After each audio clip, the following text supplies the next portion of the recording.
Visakha central జైలును హోంమంత్రి వంగలపూడి అనిత పరిశీలించారు. ఇటీవలే జైల్లో సెల్ ఫోన్లు బయటపడిన పరిసరాలను ఆమె పరిశీలించారు. జైలులో ఖైదీలకు గంజాయి సరఫరా చేస్తున్నట్లుగా పలు ఆరోపణలు వచ్చాయన్నారు. దానిపై పూర్తి స్థాయి విచారణ చేస్తున్నామని, దోషులు ఎవరైనా కఠినంగా శిక్షిస్తామని అనిత స్పష్టం చేశారు.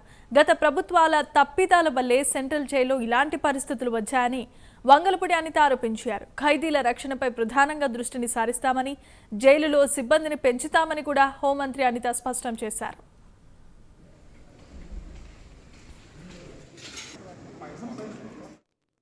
అయినా మేము ఒక పబ్లిక్ రిప్రజెంటేటివ్గా నేను కానీ లోపల గవర్నమెంట్లో వర్క్ చేసిన వాళ్ళు కానీ ఒక ఎంక్వైరీ లేకుండా ఒకరిని ట్రాన్స్ఫర్ చేయాలంటే రేపు పొద్దున్న ఎంక్వైరీ చేయడం తప్పు చేశారంటే వీళ్ళైనా ఫిక్స్ అప్ అవుతారు కదా, వీళ్ళైనా సస్పెండ్ అవుతారు కదా.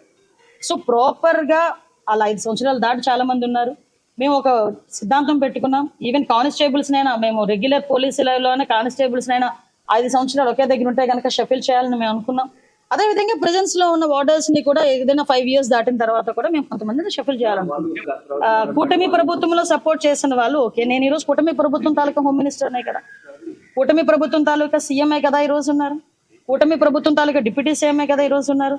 నేను అది కాదండి, నేనేమంటున్నానంటే ఈరోజు మేము ఎవరిని సస్పెండ్ చేయలేదండి, ట్రాన్స్ఫర్ చేశారు. యూనిఫామ్ సర్వీస్లో మనం ఉంటాం.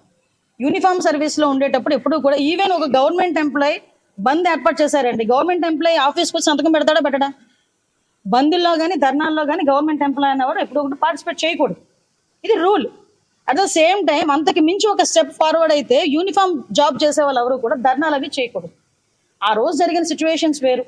వాట్ ఎవర్ ఇట్ మేబీ ఇప్పుడు ఆ ఎపిసోడ్ అయితే క్లోజ్ అయింది. ఫర్దర్గా ఎక్కడ ఇబ్బందులు రాకుండా చూసుకోవడానికి ప్రతి ఇంచ్ టు ఇంచ్ ఈరోజు సెర్చ్ చేస్తున్నారు. అందులో భాగంగానే ఈరోజు కొన్ని ఇష్యూస్ కూడా బయటపడిన ఆ ఇష్యూస్ కూడా మీతో షేర్ చేస్తాను.